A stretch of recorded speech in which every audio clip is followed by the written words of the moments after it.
Bienvenue sur À Voix Haute, le podcast qui brise les silences autour de la santé mentale. Ici, nous mettons en lumière les mots que l'on cache et les histoires que l'on tait pour offrir un espace où l'on ose enfin dire tout haut ce que beaucoup ressentent tout bas. Je suis Morgane, coach et mentor en développement personnel et à travers ce podcast, je veux créer un espace authentique, un refuge où nous pouvons parler de santé mentale sans filtre, sans jugement et avec toute la bienveillance du monde. Parce que je sais ce que c'est que de se sentir submergé, de ne pas savoir où poser ses émotions ou comment se relever après une chute. Pendant 3 ans, j'ai traversé une dépression, vécu des relations toxiques et combattu la dépendance affective et l'anxiété. Ces expériences, aussi difficiles qu'elles ont été, m'ont appris à transformer mes blessures en force. Et c'est cette transformation que je veux partager avec toi.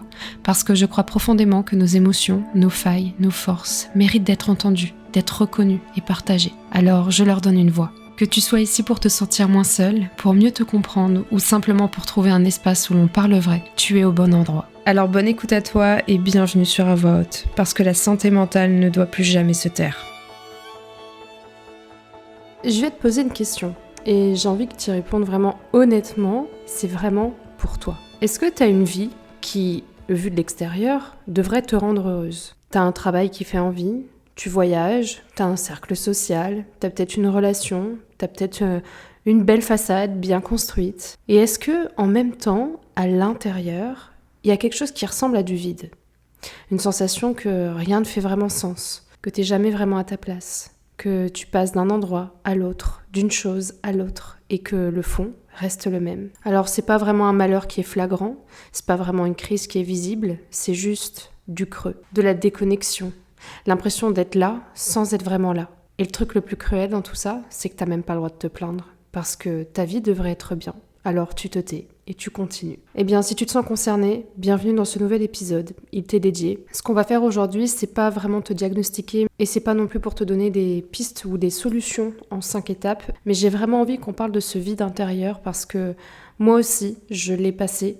Parce que moi aussi, j'ai traversé ça pendant très longtemps avec une vie que tout le monde voulait. Et pourtant, j'avais vraiment la sensation de ne pas être là où j'étais censée être. Parce que c'est vrai, tout va bien sur le papier. Et je suis heureuse de pouvoir en parler parce que je l'ai tellement traversé seule, ce paradoxe. Parce qu'on nous apprend que le bonheur, c'est quelque chose qu'on atteint. C'est comme un niveau à débloquer, je sais pas, moi, c'est comme un ensemble de cases à cocher. C'est du bon travail, c'est des bonnes relations, c'est des voyages, c'est de la reconnaissance, c'est de la stabilité financière. Et en fait, on y croit. On veut vraiment croire à ça, que quand on aura tout ça, on se sentira enfin bien. On se sentira entière, à sa place. Sauf que pour beaucoup de personnes, le moment où elles arrivent justement à cette place-là, le moment où les cases sont cochées, c'est le moment où le vide devient impossible à gérer, impossible à ignorer. Parce qu'avant, en fait, on pouvait se dire « Ouais, mais c'est normal que je sois pas vraiment heureuse, j'ai pas encore tout ce qu'il me faut. » Et donc, le vide, il avait comme une explication externe, disons, une promesse, quoi. C'est « Quand j'aurai X, ça ira. » Combien de fois tu t'es dit ça ? Combien de fois ? Et une fois que tu atteins le X, là, l'objectif, et que ça va toujours pas, là, il n'y a plus d'excuses, il n'y a plus de promesses qui tient, il y a juste toi. Ta vie devrait être bien et pourtant, tu as ce vide qui est au milieu de la poitrine et qui refuse de disparaître. Le vide, il devient insupportable, non pas quand on n'a rien, mais quand on a tout ce qu'on était censé vouloir et que ça suffit toujours pas. Alors pourquoi ce vide est là, à ton avis ? Alors, c'est pas forcément un accident et attention, ce n'est pas forcément une dépression ordinaire, même si ça peut y ressembler. Ce vide, pour moi, c'est le signal que là, la vie que tu as construite, aussi réussie soit-elle, elle n'a pas été construite depuis toi, depuis ton cœur. Elle a été construite depuis ce que tu pensais devoir être, ce qu'on attendait de toi, ce qui faisait sens aux yeux des autres, ce qui te donnait de la validation, de la reconnaissance, une identité finalement. Mais en fait, ça ne part pas depuis toi, ce que tu voulais, au plus profond de ton cœur. Ça part pas depuis ce qui te fait vibrer réellement, et donc pas de ton intérieur. Et en fait, un jour, le corps et l'âme qui ont été dissociés pendant si longtemps, ils vont te présenter la facture. Et moi aussi, j'avais une vie que beaucoup de personnes auraient voulu à un moment donné. Je t'ai expliqué un petit peu mon histoire et peut-être que tu pourrais relate à tout ça. Alors, il faut savoir que j'ai toujours été passionnée de musique électronique, notamment la techno. J'ai baigné là-dedans depuis ma tendre enfance. Et ça a été un grand échappatoire dans ma vie. Ce qui fait que forcément, je ressentais pas forcément mes émotions, mais alors sur la piste de danse, je pouvais pleurer devant certains tracks. Il y avait des artistes que j'aimais, que je suivais un peu partout, dont un artiste international que j'ai commencé à suivre en 2017. 2016, ça a été une année très compliquée pour moi. J'ai eu des gros problèmes de santé. J'en ai déjà parlé dans d'autres contenus, mais j'ai perdu la vue. J'ai contracté une maladie grave. Et après cette maladie-là, je me suis promise de réaliser un peu tous mes rêves, de ne pas attendre les gens pour construire ma vie. Chose que j'ai faite dès l'instant où j'ai commencé à aller mieux. Dès l'instant où la vie m'a donné cette seconde chance, j'ai commencé à sortir à fond. Et à voyager. Tout l'argent que je pouvais gagner, j'économisais pour me payer mes billets d'avion, pour partir en festival et même toute seule. J'en avais rien à faire, je voulais juste y aller, m'éclater, profiter de ma jeunesse, etc., etc. Et un jour, ce DJ qui me voyait toujours au premier rang, toujours, on va dire, là, présente partout dans le monde avec lui, il s'est dit « Mais attends, mais celle-là, elle me suit partout. C'est qui cette fille ?» Et j'ai eu la chance et l'honneur de le rencontrer. Et à partir de là, une amitié s'est nouée. C'est d'ailleurs comme ça que j'ai rencontré mon ex qui travaillait avec lui. De fil en aiguille, effectivement, j'ai continué à le suivre dans, on va dire, mais cette fois-ci, du côté backstage et plus du côté front row. Et puis ma vie a commencé à changer petit à petit. J'ai commencé à rencontrer de plus en plus de monde qui sont influents dans le milieu, de plus en plus de DJ internationaux. Je préfère pas citer de nom parce qu'on s'en fout un petit peu, mais je préfère quand même préciser que c'est des gens qui ont beaucoup d'influence et c'était un peu ce que je cherchais. Parce que finalement, pouvoir rencontrer des gros artistes comme eux, ça donnait envie un peu aux gens. Quand je publiais ça dans mes stories, dans mes posts, les gens se disaient « Waouh, la vie qu'elle a, c'est dingue !» Et puis de fil en aiguille, moi je m'étais lancée en tant que community manager et ce DJ-là m'a demandé justement de l'aider à développer... C'est dingue parce qu'aujourd'hui ça porte le même nom que mon programme, mais à développer son concept qui s'appelle Métamorphosie. Donc j'ai enchaîné les saisons à Ibiza, j'ai enchaîné les parties un peu partout dans le monde et c'était fabuleux vraiment de développer un peu comme une stratégie et comme une image et un branding autour de ça. Et d'avoir fait partie de ça, j'en suis vraiment très fière. Et voilà, pendant des années et des années, ça a été ma vie. Donc depuis 2017, je voyageais, je faisais la fête, je rencontrais plein d'artistes, c'était juste génial. Et en plus de ça, j'étais payée à faire un travail qui me plaisait, à l'époque, ça c'est sûr, et évidemment, ça faisait rêver tout le monde sur le papier. À chaque fois, même ma famille me disait « Waouh, mais t'as une vie de dingue !» T'es toujours à droite à gauche et c'est vrai, personne ne savait où j'étais à chaque fois parce que ça allait trop vite. J'étais vraiment partie du jeudi au lundi, toutes les semaines pratiquement. J'étais entourée de dizaines et de dizaines de milliers de personnes tous les week-ends dans des clubs, dans des festivals, de gens hyper importants, hyper influents et je pensais que j'existais à travers leurs regards. Mais il y a un truc en moi qui me faisait comprendre que j'étais pas toujours à ma place. Il y avait quelque chose vraiment à l'intérieur de moi qui me disait « Mais qu'est-ce que tu fous là ?» Et ce petit truc que j'ai essayé d'éteindre au fur et à mesure des années a commencé à prendre un peu plus de place. Surtout pendant ma dépression, où parfois vraiment, je m'arrêtais de danser, je regardais juste tout ce qu'il y avait autour de moi et je me disais « Mais qu'est-ce que je fais là ?» Parce qu'il faut savoir aussi que c'est pas un milieu tout beau, tout rose. Évidemment, il y a beaucoup d'âmes perdues, il y a beaucoup de personnes qui vont très mal dans ce milieu-là. Et je commençais à m'éveiller à l'époque et j'étais en train de me rendre compte que là, ce milieu-là était en train de m'anesthésier, tout simplement. Il y a eu plusieurs événements, plusieurs déclics, jusqu'au jour où vraiment, 2023, je sens qu'il y avait comme un point de rupture. J'arrivais plus du tout à me rendre aux événements. Ça me rendait malade. Mon corps physique était malade parce que j'arrivais plus, en fait, tout simplement. J'étais plus alignée avec tout ça. Je ressentais de l'injustice, je ressentais comme du dégoût de ce milieu-là, de tout ce que je voyais, de tout ce que je rencontrais. Et pourtant, sur le papier, quand je postais mes stories, personne ne s'imaginait à quel point je me sentais seule et à quel point je me sentais démunie et à quel point je me sentais impuissante et désalignée. Et pourtant, tout était là. Comme je disais, tout était là sur le papier. Et tout le monde me disait « Mais quelle chance, mais c'est incroyable, mais waouh !» et tout ça. Et moi, derrière, qui était en mode « Ouais, c'est bien, mais c'est tout. » Et c'est vrai, je ressentais ce vide-là, mais j'osais pas l'affronter directement. Parce que je trouve qu'on a un peu comme une relation de guerre dans notre vide. On essaie de le fuir, on essaie de le remplir, on essaie de le noyer dans le bruit, dans la musique, dans les activités, dans les relations, dans les écrans, dans le travail. On fait tout pour pas avoir s'asseoir avec lui, tout simplement, parce que le vide, ça fait peur. Ça ressemble à quelque chose qui manque, à quelque chose de cassé, à une preuve qu'on est insuffisante, qu'on n'a pas réussi à être heureuse là où on aurait dû l'être, en fait. Mais le vide, c'est pas ton ennemi en fait, hein. Non, le vide, c'est un messager et ça porte une information que le bruit de ta vie, là, actuellement, ça t'empêche d'entendre. Et tant que tu continues à le remplir plutôt que de l'écouter, cette information-là, elle reste enfouie et le vide revient toujours.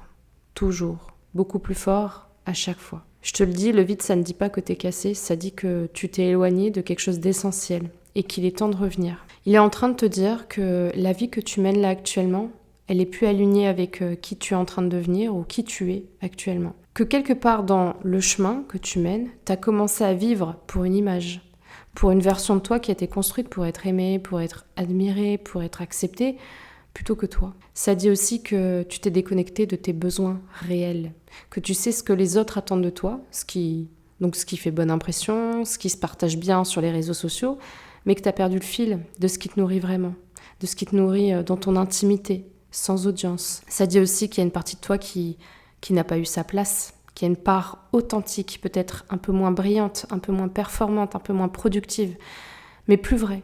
Et en fait, cette part-là, elle attend que tu te retournes enfin vers elle. Et quand je regarde un peu en arrière, je me dis, mais pourquoi je me suis pas écoutée à ce moment-là ? Parce que ça m'aurait évité certains dégâts, disons, dans mon travail. Mais c'est vrai que écouter ce vide, ça demande de s'arrêter. Et s'arrêter, c'est terrifiant. Quand il y a toute ton identité qui est construite sur du mouvement, sur de la performance, sur de l'activité, pour moi, s'arrêter, c'est risquer de se retrouver face à des questions sans réponse aussi. Qui suis-je vraiment en dehors de ce que je fais ? Qu'est-ce que je veux moi et pas ce qu'on attend de moi ? Est-ce que cette vie, je l'ai vraiment construite ou est-ce qu'elle est vraiment la mienne ou celle des autres ? Et en fait, ces questions-là, elles font extrêmement peur. Donc on préfère accélérer quand c'est ça. On préfère remplir, on préfère s'occuper. Et en fait, le vide, il est en train d'attendre patiemment que tu aies enfin le courage de t'asseoir avec lui. Et moi, tu vois, ma façon de fuir le vide, c'est l'hyperactivité. Je suis toujours en mouvement, je suis toujours dans un projet, toujours en voyage, toujours avec des gens autour de moi.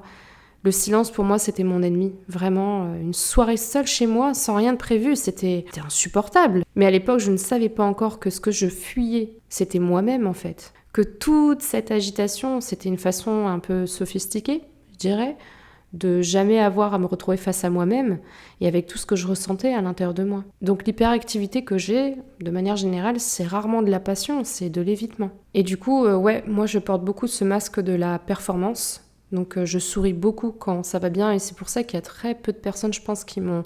Dans mon entourage, je parle, à part mes gens proches, mais les gens un peu autour de moi, qui gravitaient autour de moi, quand ils ont appris que j'étais en dépression, etc., ils me croyaient pas parce que je souriais tout le temps, parce que je faisais la fête du jeudi au lundi, comme je disais, et qu'il n'y avait pas de raison, tu vois. C'est tout sur le papier, mais en fait, je portais le masque aussi de la performante. Et du coup, il y avait ces deux versions de moi qui coexistaient en même temps. Il y a la version donc externe, celle que je montrais aux autres, donc celle qui est compétente, celle qui est sociable, celle qui fait la fête, celle qui est toujours partante, qui sourit à tous les bons moments, qui gère, qui avance, qui donne aussi l'impression d'avoir une vie pleine, etc.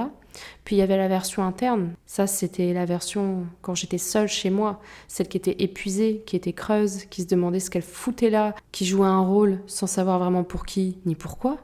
Et en fait, l'écart entre ces deux versions, c'est là que se crée en fait. Et dans cet espace-là, entre ce que tu montres et ce que tu ressens vraiment, oh là là, quand tu nourris ça, ça devient de plus en plus gros et c'est tellement, tellement, tellement difficile. Et en fait, je me suis rendu compte que je performais parce qu'à un moment donné, moi, j'ai appris que ma valeur, elle était liée à ce que je produisais, à ce que je montrais, à ce que j'accomplissais, et pas à qui j'étais, mais plutôt à ce que je faisais.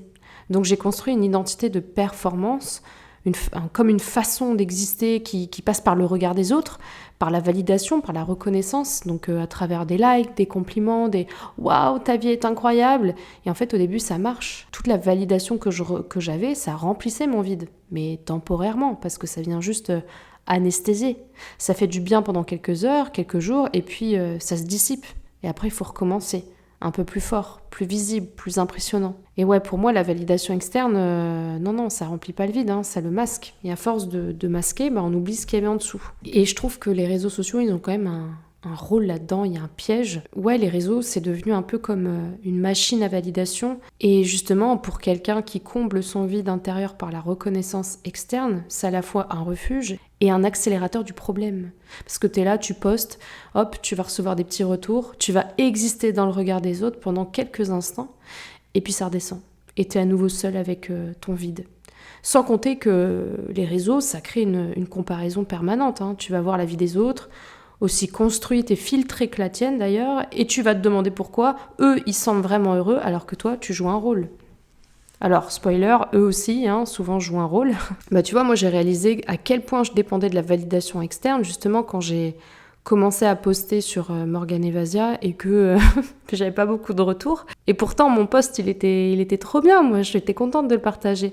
Et ça m'a foutu de l'anxiété, ça m'a créé un malaise intérieur. C'était comme si l'absence de réaction, on va dire, des gens, de ma communauté, ça signifiait qu'il y avait quelque chose sur ma valeur, que j'étais pas bien, en fait, j'étais pas assez bien.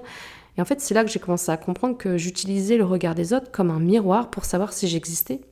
Et que sans ce retour extérieur, je savais plus très bien qui j'étais, ni si j'avais de la valeur d'ailleurs. Et ça, ces prises de conscience-là, ça m'a fait mal, ça c'est vrai, parce que ça voulait dire que j'avais pas de miroir intérieur et que j'existais que dans le regard des autres. Donc ça a été un long travail pour sortir de tous ces trucs-là. D'ailleurs, maintenant, je publie plein de trucs que j'ai envie de moi partager. Je regarde jamais mes statistiques. Je sais que parfois j'ai genre 15 likes sur mes stories, sur mes posts, alors que j'ai 80 000 abonnés. J'en ai rien à faire en fait, parce que je sais que ça va droit au cœur des gens pour qui ils sont concernés tout simplement. Et ça prouve à quel point je suis quand même bien sortie de cette étape-là. Mais c'est vrai que ces deux identités qui sont tellement, tellement, tellement différentes, je me suis rendu compte que je me perdais sans m'en rendre compte en fait. Je sais pas comment on peut dire, mais la déconnexion à soi-même, pour moi, ça se passe pas d'un coup, en fait. C'est pas un événement, c'est vraiment un process qui est lent, qui est progressif. Et franchement, c'est hyper invisible si on fait pas le travail, très clairement. Et moi, je pense que ça a commencé tôt. Vraiment, ça a commencé dans l'enfance et même vers presque l'adolescence, vers mes 12-13 ans, j'ai commencé à ressentir ça, parce que c'est à ce moment-là que j'ai appris qu'il y avait certaines parties de moi qui n'étaient pas les bienvenues, qu'il y avait certaines émotions qui devaient être tues, qu'il y avait certains besoins qui ne devaient pas être exprimés pour pas déranger. Et à force, je me suis adaptée.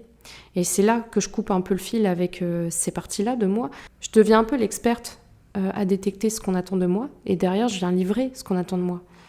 Donc j'ai vraiment développé un radar un peu ultra précis pour les besoins des autres. Et en fait, je m'oublie dans le process. Puis un jour, on se retourne et on sait plus très bien qui on est en dehors de ce qu'on fait pour les autres. Il y a des signes quand même à voir et vraiment écoute-les bien parce que peut-être que tu peux te reconnaître. Parce que tu sais exactement ce que les autres veulent que tu sois, mais tu sais pas vraiment ce que toi tu veux. Tu prends des décisions en fonction de ce qui va plaire, en fonction de ce qui va impressionner, rassurer, et pas de ce qui te correspond vraiment. Tu te sens beaucoup plus vivante quand t'es utile, quand t'es productive, quand t'es en train d'accomplir quelque chose, et tu te sens vide dès que tu t'arrêtes. Tu sais pas ce qui est censé te faire plaisir d'ailleurs, et surtout quand t'as pas d'audience, quand t'es dans le calme, quand t'as rien, tu sais pas du tout ce qui peut te faire du bien, te nourrir. Et justement, quand quelqu'un te demande comment tu vas vraiment, t'as du mal à répondre. Pas forcément parce que ça va pas, mais parce que tu sais pas vraiment ce que tu ressens. Et c'est ça la déconnexion à soi-même. C'est quand t'es devenue si bonne à t'adapter aux autres que t'as oublié comment être avec toi-même. Et j'ai tellement de cas clients pour qui ça arrive, mais d'avoir atteint un objectif qu'elles ont toujours voulu, genre une prime, une augmentation, d'avoir atteint un certain palier de chiffre d'affaires, etc. Et en fait, même arrivée là, elles ressentent toujours le vide, voire pire, vraiment pire. Le vide, il est encore plus grand qu'avant. Parce que t'as travaillé pour ça, t'as mis de l'énergie, du temps, de toi-même, etc. Et maintenant que c'est là, que le projet est lancé, que l'objectif est atteint, que le rêve il est concrétisé, y a pas la joie que t'attendais. T'as juste, je sais pas, comme une platitude. Et maintenant, c'est un peu comme, bon, et maintenant on fait quoi ? Et en fait, ça, c'est le signe que cet objectif-là, c'était peut-être pas le tien, qu'il était celui de la version performante de toi, et pas celui de qui tu es vraiment. Et moi, je crois que j'ai eu cette sensation-là, vraiment, et ça a été d'ailleurs le point de rupture, mais c'était ma dernière saison à Ibiza, en 2023. Et en fait, les soirées du DJ en question annonçaient sold out, genre vraiment dans un des plus gros clubs d'Ibiza, l'Amnesia, si jamais vous connaissez. Et tout le monde me demandait d'être sur guest list, tout le monde me disait « Waouh, ça va être the soirée chaque semaine, etc. » Tout le monde était genre « Waouh !» Et en même temps, moi, j'avais atteint un gros objectif parce que je me disais « Waouh, t'imagines quand t'avais 12-13 ans, tu rêvais de pouvoir bosser dans des trucs comme ça, de pouvoir atteindre ça. » Et en fait, j'étais là, mais j'étais pas là. Vraiment, j'avais ce truc en moi qui me disait, mais je suis vide à l'intérieur de moi, je me sens pas à ma place. Je me sentais pas présente. Je me sentais pas présente avec les gens, je me sentais pas présente avec moi. Et je me suis même demandé depuis combien de temps je me suis vraiment sentie présente avec moi-même et j'avais pas la réponse. Ouais, je me sentais juste absente. Absente. C'était vraiment le mot. Et il y a eu ce moment de rupture. Il y a un moment... Et ça, je pense que beaucoup de femmes le connaissent, où ton système lâche, vraiment. Et parfois, ça peut être un peu de façon dramatique, parfois ça peut être un peu plus diffus, comme une fatigue qui passe plus, parfois c'est une crise de larmes, parfois c'est un matin où tu vas te lever, tu n'arrives tout simplement plus à te convaincre que ça a du sens. Et ce moment-là, on l'appelle le burn-out, la dépression, la crise existentielle, selon les contextes. Mais ce que c'est vraiment, au fond, c'est en fait le corps et l'âme qui refusent de continuer à fonctionner en mode auto, qui se disent « stop, on peut plus faire semblant que ça va ».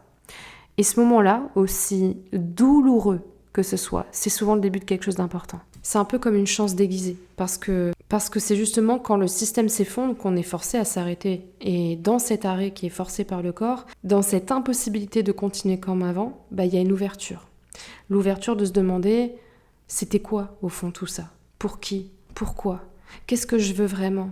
Qui je suis quand je performe pas ? » Et l'effondrement, c'est pas la fin, c'est souvent le premier moment d'une vérité dans une vie construite sur l'évitement. Et à ce moment-là, bien précis, quand ça s'effondre, il faut s'autoriser à pas savoir. Il y a une des choses les plus difficiles, mais les plus libératrices aussi, c'est que dans cette période-là, c'est de s'autoriser vraiment à ne pas savoir qui on est, ne pas savoir ce qu'on veut, ne plus savoir dans quelle direction aller. On nous a tellement appris que pas savoir c'était un problème, que l'incertitude c'était dangereux, que de pas avoir de plan c'était irresponsable, et du coup on s'acharne à avoir des réponses même quand on n'en a pas. Mais parfois, ne pas savoir c'est la bonne réponse, c'est la réponse la plus honnête qu'on puisse donner. Et s'autoriser cette honnêteté-là, s'autoriser à être perdu, à pas avoir de direction claire, à être dans le flou, c'est le premier pas vers quelque chose de réel.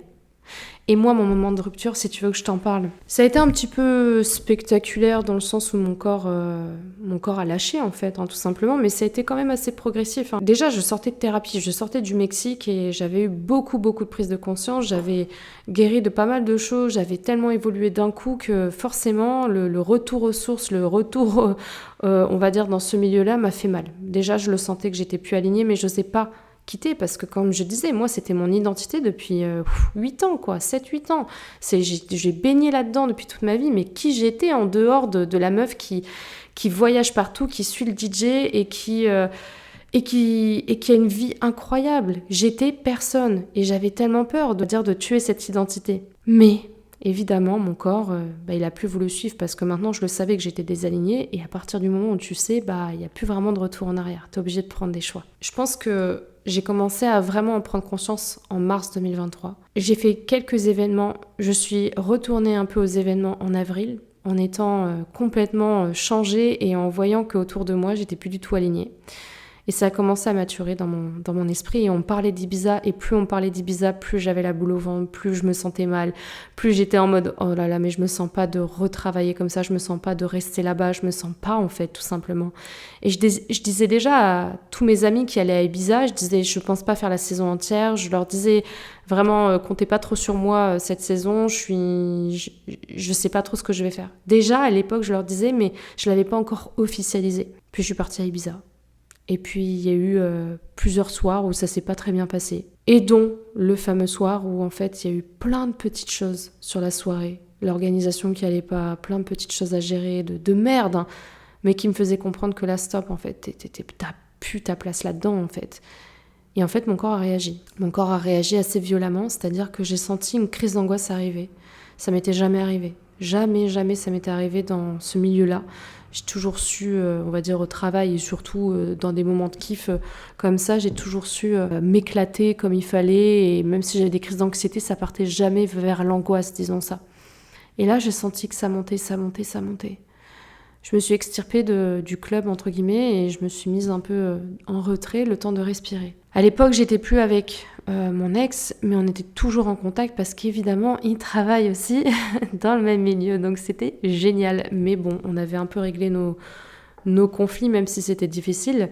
À cette époque-là, c'était encore un peu tendu entre lui et moi. Et en fait, à un moment donné, il m'envoie un message parce que j'avais disparu pendant plus d'1 heure et il s'est demandé quoi, tout simplement. Et il me dit bah t'es où? Et je lui dis je suis à tel endroit, je respire un peu, je me sens pas très bien. Il est venu me voir et en fait, au moment où il est arrivé, je sais pas pourquoi, c'était un peu la seule référence de sécurité émotionnelle que j'avais. Je l'ai regardé et je lui ai dit je vais faire une crise d'angoisse. Et il m'a dit ok, et qu'est-ce que je dois faire? Je dis je sais pas, je vais pas réussir à respirer. Je sens que tout va remonter d'un coup parce que je sais pas. Et moi à l'époque j'arrivais pas à gérer mes crises d'angoisse. Quand ça monte de toute manière. Au moment où ça arrive c'est très difficile de gérer la crise d'angoisse. C'est plutôt tous les petits trucs qu'il faut gérer avant plutôt. Mais bref, je fais une crise d'angoisse, je suis au bord du malaise, j'arrive plus à respirer, vraiment c'est horrible. Il y a une jeune femme qui arrive, qui me voit faire la crise d'angoisse et je me souviens encore, elle vide son verre avec ses glaçons, elle vide son verre et d'un coup elle prend les glaçons et elle me les met sur la poitrine. Et en fait le fait d'avoir eu du froid, d'avoir un choc comme ça sur ma poitrine, ma crise d'angoisse s'est immédiatement stoppée. Ça a vraiment fait comme un électrochoc parce qu'en plus Ibiza il fait très chaud, on a vraiment très très chaud dans les clubs et tout ça. Et là ça fait... J'ai repris ma respiration d'un seul coup. Et puis, je suis allée boire de l'eau, je me suis posée, et en fait, là, j'ai compris. Là, j'avais compris. J'ai dit, ok, je vais rentrer. Mais c'était pas je vais rentrer à l'appart, et voilà. Non, je vais rentrer, je vais prendre mes bagages et je prends un avion demain. J'ai donc finalement pris mon taxi. Je suis pas restée pour la soirée. J'ai pris un taxi, je suis rentrée à l'appartement, et je me souviens, j'étais avec des amis que j'avais rencontrés au Mexique, et je leur avais dit, c'est bon, je pars. Et ils m'ont dit, on est fiers de toi, franchement, tu fais un grand pas dans ce milieu. Et le lendemain, je suis allée voir le DJ en question, je lui ai tout expliqué. Tout ce que j'avais vécu, tout ce qui se passait, il a évidemment compris. Il m'a dit, ok, pas de souci, de toute manière, il pouvait me remplacer en 2 secondes, donc c'était pas un souci. Mais voilà, et j'ai pris effectivement mon avion, et à partir de là, il y a eu ce truc de, je fais quoi maintenant? Parce que maintenant, mon identité, ça va plus être ça, et j'ai vécu une mort intérieure à ce moment-là. J'ai vraiment vécu une mort intérieure. Je n'existais plus à travers ça, donc j'ai existé à travers quoi? Et je me souviens du coup, je suis partie 1 mois en Suisse, m'isoler de tout. J'ai accepté pleinement de pas savoir, j'ai accepté que là j'avais plus de chemin, que j'avais plus rien, que je savais plus qui j'étais et que j'avais besoin de me retrouver. Et j'ai fait le tri dans ma vie. Ça a été là le gros shift de ma vie, c'est une grosse anecdote, mais voilà, pour dire à quel point ce process il est pas facile. Et m'arrêter, ça a été la décision la plus courageuse que j'ai pu faire dans ma vie parce que on est dans une culture où on valorise la productivité, on valorise l'action, le mouvement. Et s'arrêter, ça ressemble à un échec, ça ressemble à de la faiblesse, à quelque chose dont on devrait avoir honte, surtout pour des femmes ambitieuses, celles qui ont justement bâti leur identité sur leur capacité à aller de l'avant, à tout gérer, à jamais flancher. En fait, s'arrêter, pour elles, c'est risquer de perdre tout ce qui les définissait, l'image, la réputation, la place qu'elles avaient conquise. Et pourtant, s'arrêter, c'est parfois la chose la plus intelligente, la plus courageuse, la plus nécessaire qu'on puisse faire. Parce que l'arrêt, ça crée de l'espace. Et dans cet espace-là, c'est ce dont on a besoin pour entendre ce qu'on n'entend pas quand on court tout le temps. Quand tu t'arrêtes, mais genre vraiment, pas juste une petite pause avant de reprendre, tu commences à entendre des choses, des besoins que tu avais ignorés, des envies que tu avais étouffées, des vérités sur ta vie que le bruit avait étouffées. Et pour moi, l'arrêt, c'est pas un vide, vraiment, l'arrêt, c'est un début de retour à soi. Mais il faut accepter que ce retour, en fait, il va pas être linéaire, que les premières semaines d'arrêt, ça va être très inconfortable, parce qu'en fait, toutes les choses qui t'anesthésiaient, maintenant, c'est coupé, et du coup, ça commence à se réveiller petit à petit, et ouais, c'est dur. Et moi, j'ai vraiment eu besoin de m'éloigner de tout ça pour me retrouver. Et parfois, ouais, c'est ça, le retour. Parce que parfois, ouais, le retour à soi, ça demande de s'éloigner. C'est pas simplement juste de ralentir, c'est de vraiment créer de la distance avec ce qui constituait ton identité de surface, donc le milieu professionnel qui te définissait, l'entourage qui attendait une certaine version de toi, les réseaux sociaux qui te maintenaient dans une image à tenir. C'est pas pour toujours, mais c'est le temps de te retrouver hors de tout ça, de te demander mais qui je suis quand personne me regarde?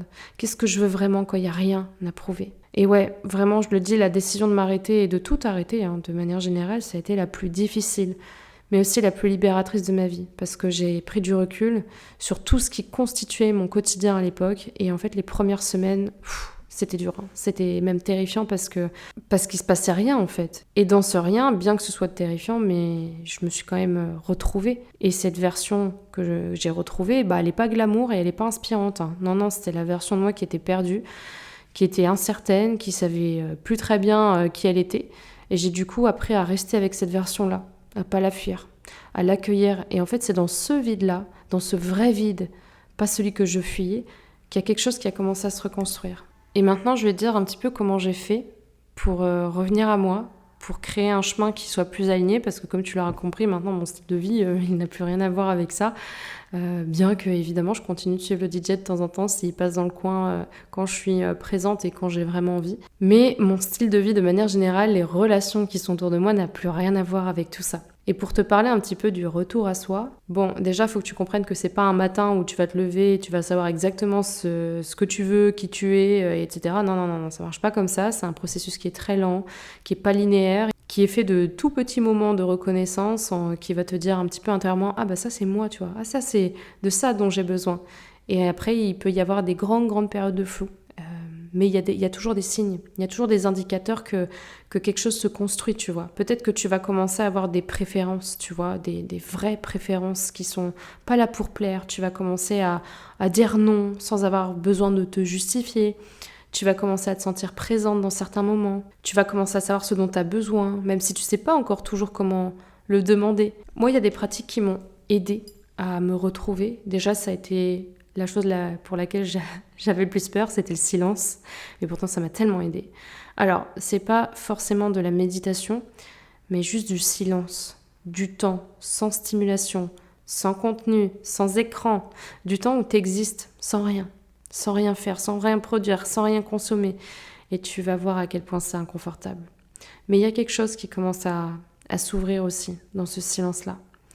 Autre chose aussi, quelque chose qui m'a aidée, le fait de m'exprimer. Mais j'aime beaucoup l'écriture, j'aime beaucoup la poésie pour le coup, j'écris de la poésie. Si vous ne savez pas, voilà, j'écris de la poésie. Mais ça, c'est quelque chose que je fais absolument pour moi. Mais c'est vrai que j'aime parler, d'ailleurs, c'est pour ça que j'ai ce podcast. Mais il faut savoir que moi, je tiens un journaling audio.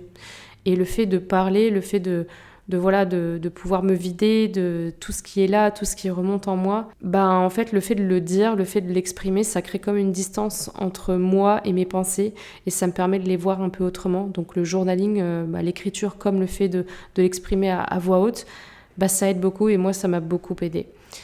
Aussi, ce qui m'a aidée, c'est le corps, revenir dans le corps parce que là, on a avoir besoin. Il faut éviter de rester un peu stagnante par des mouvements doux, par la respiration, par du travail somatique, parce qu'en fait, le retour à soi, justement, ça passe par le retour au corps.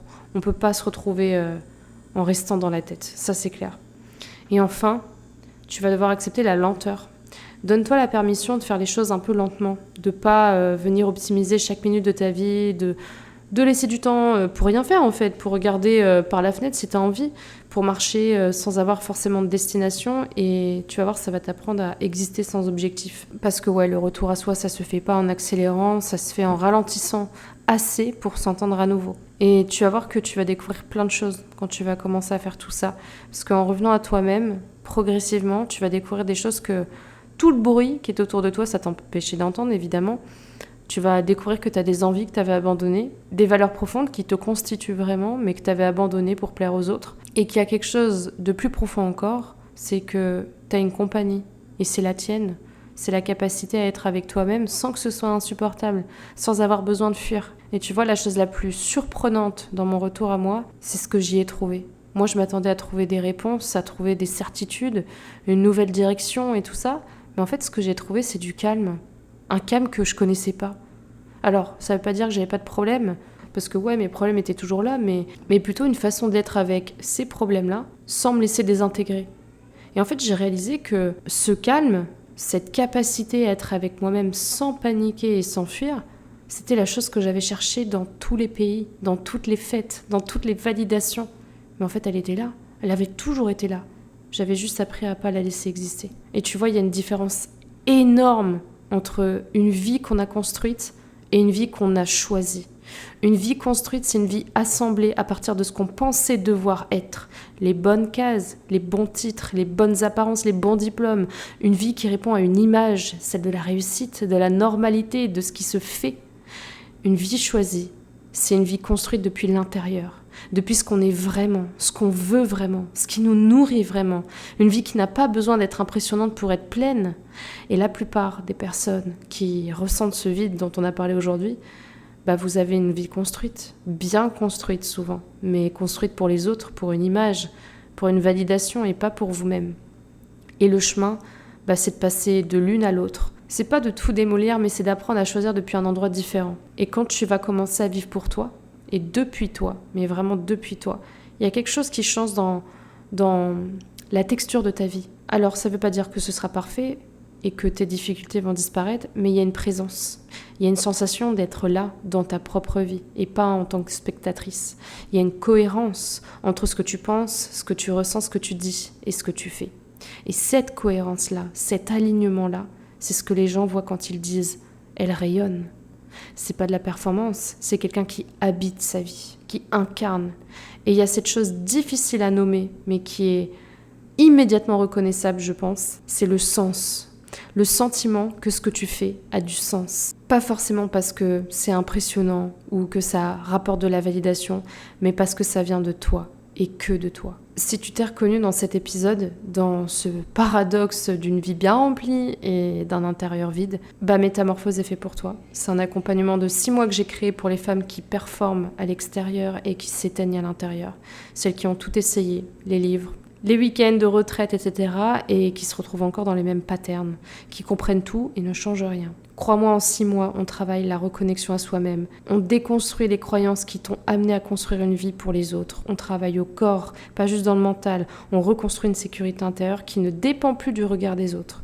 Tant que tu cherches à l'extérieur ce qui ne peut venir que de l'intérieur, tu courras toujours. Et le vide, il sera toujours là à l'arrivée, crois-moi. C'est un vrai travail de fond, c'est fait pour durer, c'est fait pour changer quelque chose de réel. Donc si tu veux en savoir plus, je t'ai mis le lien dans la description du podcast. Et si tu veux qu'on en parle, sans engagement ni rien, tu peux aussi me contacter sur Instagram sans problème. Je réponds personnellement à chaque message. Voilà, ça m'a fait du bien de me livrer sur cette histoire-là et sur cette thématique. J'espère vraiment que ça t'a touché. Si tu t'es reconnu, n'hésite pas aussi à laisser une note sur la plateforme sur laquelle tu l'écoutes. Abonne-toi aussi pour écouter les prochains épisodes. Je te retrouve la semaine prochaine pour un nouvel épisode sur À Voix Haute. Merci encore et prends soin de toi. Ciao.